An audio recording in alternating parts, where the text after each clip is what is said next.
Ever since the Wizarding World of Harry Potter opened in 2010 at Universal Orlando Resort, Harry Potter and the Forbidden Journey has been perhaps the most acclaimed attraction across the globe. It has received numerous accolades, including the award for Best Dark Ride from 2011 to 2015. And even though it doesn't get the Golden Ticket Award for Best Dark Ride today, it still ranks fairly highly among many pretentious theme park bloggers' personal dark ride rankings. So, when Universal Orlando was tasked with building a brand new e-ticket attraction for their Diagon Alley expansion, the bar was set incredibly high. So, Universal came up with Harry Potter and the Escape from Gringotts. And overall, the reviews were pretty good. If one scoured the forums, one would find people saying that, it was good, but it didn't live up to what Forbidden Journey, had set the standard for. Others, however, said it was amazing, with Lance Hart of Screamscape in particular saying that Universal Creative has truly managed to create an entirely new attraction style in the process that, once again, is like nothing you have ridden before. In fact, you could say they have set the bar even higher. But in this case, they have taken a chainsaw to the bar, set it on fire, scattered the ashes, and reset their sights on the stars above. And then, 4 years later, Universal decided to play Limbo with Fast and Furious Supercharged. But that's a story for another time. Anyways, it has become a major debate among theme park fans which of these two non-comparable Harry Potter dark rides is better. And so I'm here today to do the impossible and compare these uncomparable rides.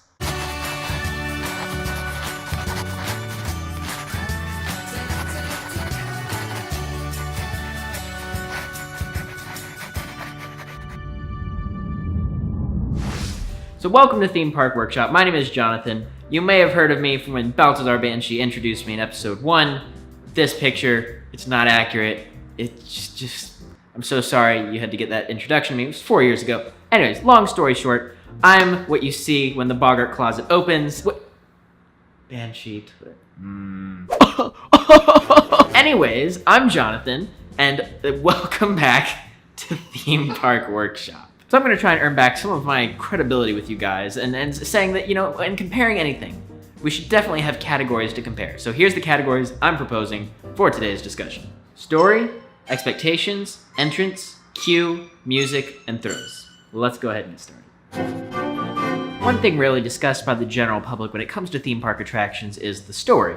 And, it makes sense because most people are on their phones the entire time while they're in line playing Heads Up. Ding ding! Oh, was that Dumbledore? Anyways, that erroneous claim that story is not important is just simply not true. Watch Adam's video if you need more convincing. Without story, you get discombobulated messes like Fast and Furious Supercharged. So the story of Forbidden Journey begins outside Hogsmeade. It's a day frozen in time, and muggles are invited to visit Hogwarts Castle. You'll get to visit the greenhouse, the interior hallways, the defense against the dark arts classroom, Dumbledore's office. This is gonna be one epic tour with some schnazzy rooms. Hashtag schnazzy rooms. First, we're told we're going to a lecture by Dumbledore. Then we're told we should skip the lecture by Harry, Ron, and Hermione. The best kids. Then, without agreeing, we agree, and the room requirement magically becomes a room full of enchanted benches for us to ride on our adventure. The ride itself is a best of Harry Potter clip show. This Harry Potter ride includes flying, Hagrid, dragons, spiders, Neville Longbottom before he was hot, the Whomping Willow, Quidditch, Dementors, the Chamber of Secrets, Expecto Patronum, the Flu Network, and Draco Malfoy saying Potter in a demeaning way. Showing off for your muggle admirers, Potter! But seriously, that's my favorite part of the attraction. The story is incredibly fast and action-packed, leaving no room for breathing. But that's the point of the story, so it works. Now let's talk about a few plot holes in this story that I simply cannot excuse. Hermione randomly appearing in the forest. Somehow Harry manages to get sucked into the Chamber of Secrets, leave the chamber, go back and catch the snitch, get back into the chamber, save us, win the Quidditch game, and appear at Hogwarts within like 30 seconds with the entire Quidditch team that was initially stranded at the field. How did that happen? Hermione somehow also made it out of the forest and into the Great Hall with, not using an apparatus or what's the word for that? Apparate? Without apparating? Yeah. But you can't do that at Hogwarts. Without apparating. But yeah, you can't do that at Hogwarts. So how did Hermione make it? Ah. Exactly. Oh, and in this ride, we're going to Hogwarts as Muggles. Now, that in and of itself, it's not a bad thing. We're Muggles, right? Muggles are cool. Hufflepuffs are cool. But in Harry Potter and the Order of the Phoenix, we start out the movie with a trial that clearly establishes that Muggles can't see Dementors. Muggles can't see Dementors, can they, boy? So a large portion of this ride is devoted to that Dementor attack scene. So what are we, wizards? Are we muggles? We have wands? Continuity. Despite all of this, the attraction still does what it's intended to do, which is take you through an action-packed, incredibly fun journey through the most action-packed moments of Harry's action-packed life. You know, they say the rule of 3 is for comedy. And it does this very well, so I can't fault it too much. Now, for Harry Potter and the Escape from Gringotts, it's a different story entirely. For this ride, Universal Creative saw an opportunity to include characters that weren't included in Forbidden Journey in order to create a more well-rounded experience for guests. In Gringotts, we saw the opportunity to have the villains play a much bigger role. So being able to place Voldemort and Bellatrix Lestrange in that environment and bring us face to face with that aspect of the fiction was really something that we thought would be quite compelling, and it turned out to be just that. When we enter Gringotts, we're told that we're going to open an account. So we get sent down to get our security photo taken and then sent to Bill Weasley's office. And there we meet Blordak, a brand new goblin for Harry Potter canon. And he's gonna take us down to the Gringotts Vault so we can kind of, get us up. What are we purchasing here? We're Americans. We gotta see what we buy before we buy it. Sadly, however, Blordak has lost the keys to the vault. So in comes Bill Weasley. And he's here to get the keys. Well, he's not really supposed to be here. But, goblins aren't trustworthy. So he's like, Blordak, I don't trust you to keep the secret that I was here. I'm gonna go with you guys and we're gonna go on a tour together. Woo! We then take a 9-mile elevator ride underground and then climb 3 stories of stairs. After we board, we start off and in a stroke of genius comparable to Forbidden Journey's benches lifting off for the first time, we get our cart lifted in the air by Bellatrix Lestrange and get sent on a rollicking roller coaster ride through Gringotts Bank. We're told a scene-by-scene story that is coherent, if not entirely fitting in the framework that the movies and books provide. The ride has a clear climax and 3-act structure. Act 1 is everything from the loading to when Harry Potter arrives in the second scene. Act 2 is from there to getting sent into Sirius Black's vault. And Act 3 is everything from Voldemort and Bellatrix appearing to the very end of the ride. There's also a clear denouement scene with Bill Weasley. No. Denouement. There's also a clear denouement scene with Bill Weasley. Is it really denouement? It's not that, it's denouement. Denouement. Denouement. There's also a clear denouement scene with Bill Weasley. I always pronounced it denouement. That's how I pronounced it in elementary school. It's elementary school. There's also a clear denouement with Bill Weasley. But there is one thing missing from the end of the ride. Hey guys, Editor Jonathan here. So during the production of this video, we discovered that we're actually not qualified to tell you what should be at the end of Escape from Gringotts. So instead we had to bring in professional, author of the Unofficial Guide to Universal Orlando series, and Unitwitter famous Seth Kubersky to pitch his final scene for the ride. It would be Blordak saying goodbye to us. I mean, the poor goblin risks his life to save us and just disappears. We don't even care. Thanks, Seth. I personally think that would be an amazing addition to the end of the ride. Now back to the studio. Now, it's plot holes time, because we gotta be fair to Forbidden Journey and give Gringotts the same treatment. We go 9 miles down an elevator, and then climb 3 cases of stairs. They couldn't have let us off sooner. But that's not the really biggest part of this plot hole. The problem is, we load and unload in the same place. And after you unload, you go down 3 sets of stairs. No elevator. And you're back in Diagonal. What? Like, it wouldn't be a problem if it was just a thing, but they made such a big deal about the elevators earlier in the ride. Other than that, though, the plot holes are mostly related to how it fits into the continuity of the Harry Potter canon as far as the books and movies, such as, Voldemort and Bellatrix being there.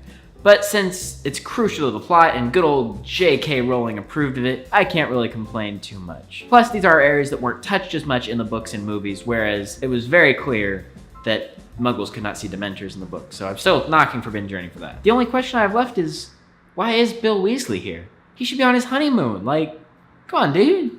Why are you here? Maybe he's taking out money for their vacation. Going into any attraction, a person has expectations. With roller coasters, your expectations are generally right because you can see all the track twisting and turning everywhere, so you know what you're getting yourself into. But with dark rides, it's completely different. At the parks, it's very humorous to listen to what other people think attractions are. Specifically with Forbidden Journey, I've heard guests think that it's an enclosed version of the old Dragon Challenge coaster, and that it's the Simpsons ride just with a Harry Potter theme. With Harry Potter and the Forbidden Journey though, if you're paying attention in the queue, you'll notice that there's pictures of flying benches, so your expectation is to fly. And boy, does Forbidden Journey deliver. That sensation of flying is by far one of the ride's greatest assets. For Gringotts, however, there was actually a precedent in the books. The books described Gringotts as roller coaster-like, and the movies depicted it the same way, with it being a crazy, epic roller coaster chase scene in Deathly Hallows Part 2. So this clearly wasn't going to be another room of floating enchanted benches. In order to meet guests' expectations, Universal Creative decided to put the roller coaster portion at the beginning of the ride, in order to help guests get more on board with the dark ride portions later in the ride. If the ride started and it was simply a dark ride, people would be waiting the entire ride for the roller coaster segment to happen and not really be paying attention to the story. For this category, I have to say Forbidden Journey gets the point because it just meets those flying expectations so well. What else is there to say about this category than Forbidden Journey? I mean, it's Hogwarts, it's grand, it's majestic, and it has a huge white box behind it, totally visible, utterly, unimpressively unimmersive. well, yeah, like Gringotts, is any better? Actually, yes it is. Diagon Alley is far more immersive. There's no roller coaster tracks flanking the castle, no giant construction cranes. Hey, those were temporary for Hagrid's Magical Creatures Motorbike Adventure. No super forced perspective. I mean, it's bad. Real bad. Okay, well, but yeah, at least Forbidden Journey's queue is, like, well organized. Sorry, that's another point for Gringotts. Clearly you have never been in Forbidden Journey's locker area, a part of the queue. Okay, but you're a banshee. You can just, he can just fly through the locker. You don't even have to put anything in there. You can, but do you really want to lose your $60 wand? Okay, that applies for most people. Fine, we'll give the point for entrance to Gringotts. Oh, but you didn't let me get to my main point. And what's that? It has an actual fire-breathing dragon. That's not even Avatar canon. So, the queues. Both have large outdoor sections that reveal various parts of show buildings around the area, so both get points off for that. But as far as the interiors, both are pretty amazing. In Forbidden Journey's Hogwarts Castle, we not only get to meet Dumbledore, Harry, Ron, Hermione, the Fat Lady, the Hogwarts founders, and some other assorted students, and the Sorting Hat, we also get to tour our favorite places in the castle. It truly is Hogwarts come to life. Now on the Gringotts side of things, we get to go through this majestic Gringotts lobby with 7 animatronic goblins. And we also get to meet with Bill Weasley in a really well done Museum projection show. But what makes the Gringotts queue take the cake truly is the elevators down to the vaults. It's literally a ride within a ride, and there's just nothing Forbidden Journey has in its queue that can top that, and that's saying something. Actually, I disagree. Shut up, Adam. It's not your episode. Another smaller thing that makes the Gringotts queue better is how you actually pause in a room for the pre-show. In Forbidden Journey, everybody's flowing through and talking, and you'll be lucky if you catch half of what Harry, Ron, and Hermione say. But everybody's quiet for Bill and Blordak because of the way the queue is structured. It's this extra organization that makes Gringotts the better queue, and that's why it wins the point for this round.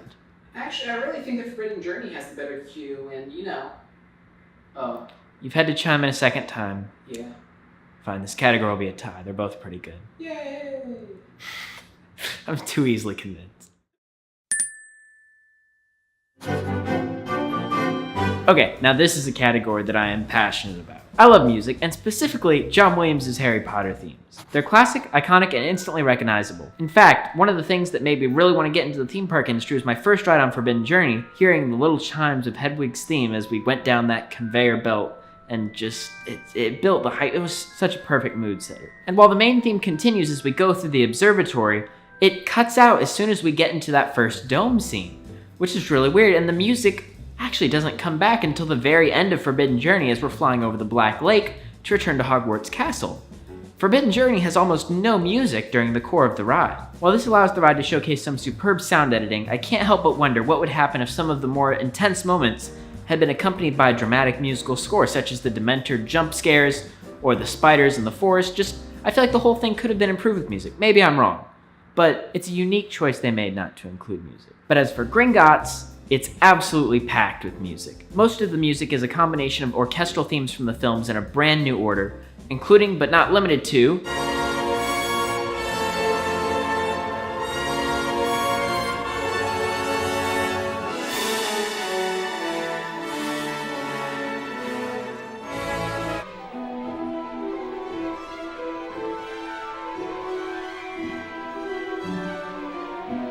In addition, there's a few new bits of music added to pad out the transitions, and they work really well in the ride. The music accents every beat, giving it more tension and meaning. From Hedwig's theme when Harry and friends pull up in their cart, to meeting Tom Riddle when Voldemort and Bellatrix come out ready to attack us. The music helps create a truly cinematic experience for the ride that Forbidden Journey simply can't offer. Next time you ride Gringotts, you should try closing your eyes and just listening to the score, because it's amazing how much it really improves just the overall quality of the ride. Physical thrill and its importance in themed entertainment is something that Adam touched on a bit in his last video, but I'm going to expand on that just a little bit more here by going into what makes the sensations of Forbidden Journey and Gringotts so unique. Forbidden Journey's goal is to give you the sensation of flight, that amazing feeling that you're soaring through the air, and in order to do this, it puts you on the back of a KUKA robotic arm. And so you're like right here on the bench, and the arm's like, choo, fly, birdie. And that leads to some pretty incredibly exciting and thrilling action sequences. This is like nothing else that has ever been done before because no other ride in the world utilizes KUKA technology like this, at least for now. Gringotts, on the other hand, gives you the thrill sensation of a roller coaster, albeit one that's less intense than the little flight of the Hippogriff coaster in Hogsmeade, but is made more thrilling by the use of music and darkness, which makes things, a lot scarier because you don't know where you're going. And it also helps that it has a tilt drop at the beginning because everybody who's never been on it freaks out at that part. In addition, the launch at the end provides a brief thrill as the cars are launched up a twist track while spinning. However, outside of this, there isn't much physical thrill to Gringotts. While there's a few motion simulated scenes and some mild twisting and turning as you go through the caverns, there's not a whole lot of physical thrill because the ride is trying to tell a bit more of a coherent story. Overall, I have to give this category Forbidden Journey for just being incredibly thrilling through and through and truly delivering on that sensation of flight, which is kind of the reason I gave it the expectations category too, but man, it just does so good with that thrilling flying. Escape from Gringotts and Forbidden Journey are both impressively immersive attractions. While Forbidden Journey has a far more consistent and greater thrill factor than Gringotts, Gringotts will charm you with its much more engaging and cohesive storyline. But really, it's the small details, like the music and the direct translation of the cue from the source material, that make Gringotts the greatest ride in the Wizarding World.